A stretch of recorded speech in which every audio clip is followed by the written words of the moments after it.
primeiramente a gente vê o gol anulado do Caleri, né? Vamos escutar primeiro o áudio. Legal, hein?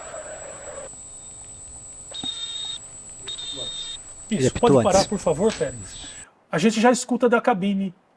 Um dos membros do VAR fala, ele apitou antes. O que significa ele apitou antes? Ele apitou antes de a bola entrar no gol.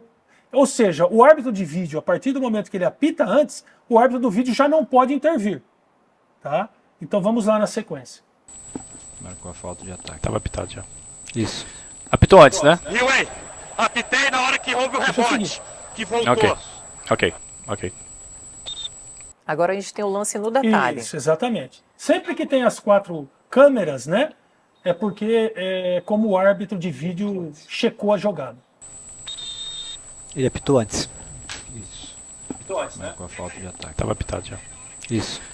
Posso pedir algo mais, Péricles? Se a gente vai um pouquinho mais... Aí ele responde, apitei na hora que houve o rebote. Isso, exatamente. Só de curiosidade, para transparência, a gente vai colocar lá na frente, né, Péricles?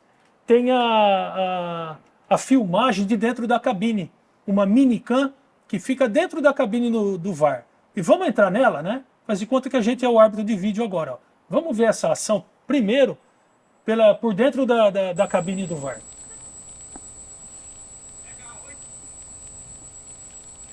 Legal, hein?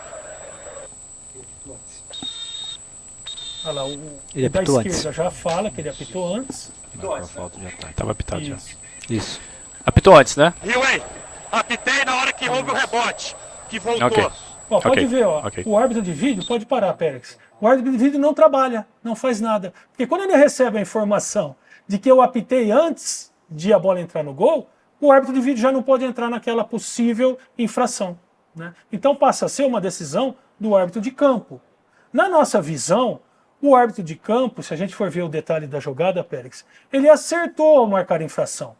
Tá? Ele acertou. Ele errou no procedimento. Porque se não houvesse infração, né, ele não teria permitido o uso da ferramenta VAR.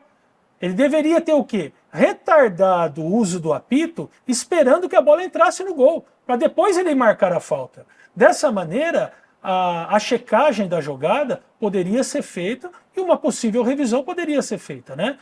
Mas na minha visão, o árbitro nesse caso acertou, porque nós vemos em detalhe, né, nós temos ela gravada naquela câmera de baixo, né, Périx? Vamos ver ela gravada na câmera de baixo? Então, a gente vê que o jogador do Corinthians de branco, ele salta antes e ele tem a preferência pela bola. Né? Porque a bola vem mais na direção dele do que na direção do Caleri. E o Caleri só consegue alcançar a bola porque ele desloca o jogador do Corinthians para frente. Aí abriu a possibilidade do Caleri cabecear. Né? E por isso que na nossa visão se caracteriza assim uma infração essa jogada e na nossa visão foi corretamente marcada a infração. Agora vamos falar do pênalti marcado para o Corinthians. É importante nessa jogada também, além daquele exercício de ver o árbitro um pouco, né? E se a gente parar no momento, Péricles, da infração, olha onde o árbitro está colocado.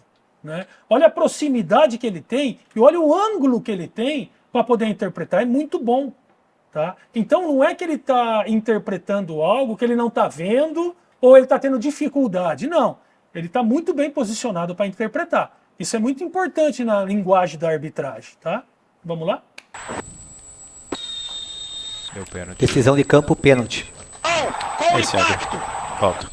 Mão com impacto, ele falou. Para, Pérez, por vai. favor. Quando ele fala mão com impacto, significa que houve uma mão no corpo do adversário e que impactou esse jogador adversário. Coisa que a gente e o árbitro não falou isso naquela jogada do Vasco, que segundo o árbitro foi dentro do limite de um toque de jogo normal. Já nesse não. Esse ele tem uma mão que na visão do árbitro impacta o jogador, deslocando o jogador com força e derrubando esse jogador. O que seria uma infração como ele marcou. Isso é muito importante a gente poder analisar as forças do jogo, né? Porque senão, se a gente, todos os contatos nós marcarmos infração, o jogo não corre. Né? Mas também existe um limite e uma maneira de se fazer o contato. Como você falou, quando eu jogo ombro com ombro, eu posso colocar mais força Porque nós estamos lutando por uma bola em forças iguais. Agora, quando eu uso o braço estendido, né, com força contra o corpo do adversário, eu estou impactando o equilíbrio desse jogador, o que faz ele cair, o que se torna uma infração, e é o que a gente viu aqui e o que a gente vai ver agora. Vem tudo ali pra de trás. Ok. Deu pênalti. Decisão de campo, pênalti. Com Esse é impacto. Falta. Em detalhes, né, se a gente olhar o movimento do Rafinha, não é um movimento de ombro com ombro, né? Olha lá, ele joga a mão, inclusive ele impulsiona o braço para frente para deslocar o atacante, ó. Olha a mão esquerda dele, próximo da axila, ó, e ele empurra o jogador para o lado, tá? E isso faz com que o jogador não tenha condição de seguir na jogada. A gente percebe que não é o jogador que se deixa cair, né? O jogador foi atirado para o lado. Né? Por isso que, na nossa visão, caracteriza, e olha a posição do árbitro, né? Que é importante. Muito tá? próximo do lance. Muito próximo do lance, o que gera mais credibilidade ainda para a decisão que ele toma. Tá certo? Tá? A gente pode dizer novamente, Ayana, que é uma jogada de interpretação? A gente pode dizer que sim. Tá?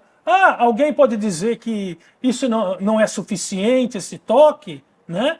Enfim, é aquela coisa do futebol. Talvez seja por isso que o futebol seja um esporte tão querido no mundo, porque ele dá essa contradição, né? Ele te dá o direito de interpretar. Tá? Só que as orientações que os árbitros recebem têm que ser as mesmas. Né? E as orientações que vêm da FIFA, para um caso como esse, como impactou o movimento do jogador, tem que ser cobrado o tiro penal. Qual